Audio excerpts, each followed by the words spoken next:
এই কামাখ্যা মায়ের যখন মন্দিরটা সৃষ্টি হয় তখন এই কামাখ্যা মন্দিরের সৃষ্টি হওয়ার পিছনে অনেক ঘটনা আছে। নরকাসুর প্রচুর শক্তিশালী, তো তার মনে মনে লোভ হয়েছে যে আমি মা কামাখ্যাকে বিয়ে করব, তার স্বামী আমি হব। তো মা কামাখ্যার স্বামী তো উমানন্দ শিব, সে রয়েছে।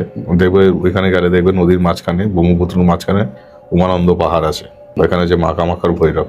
কামাখ্যা যারা দর্শন করে, যদি উমানন্দ দর্শন না করে তাহলে তাদের এই কামাখ্যা ফল সে লাভ করতে পারে না।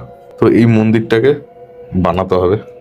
সঙ্গে ছিল বিশ্বকর্মা, সাহায্য করেছিল মন্দিরটা বানানোর সময়। মা কামাখ্যা যখন আদেশ দেয় যে তোমরা এই মন্দিরটা এক রাতে তোমাদেরকে তৈরি করতে হবে, তো নরকাসুর বলছে যে ঠিক আছে আমি এক রাতে তৈরি করে দেবো, কিন্তু তোমাকে আমার বিয়ে করতে হবে। তো এই বিয়ের চক্করে বলছে ঠিক আছে, আমি যখন কথা দিয়েছি তো নিশ্চয়ই তাই হবে। তো অসুরের কাজে দাবাদাব মন্দিরটা তৈরি করতে শুরু করে দিল।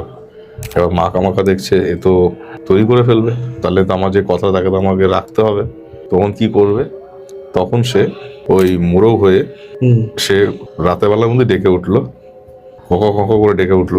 ভাবলো ভোর হয়ে ও যে ভোর হয়ে গেছে। তখন ও বললো যে এত কষ্ট করে তৈরি করে ফেললাম আর লাস্ট একটুখানি তৈরি করতে পারলাম না। তখন ওই মোরগটাকেও ধাওয়া করে, গিয়ে যেখানে বধ করতে গেল সেখানে মা কামাখ্যা নিজে ওকে দর্শন দেয়।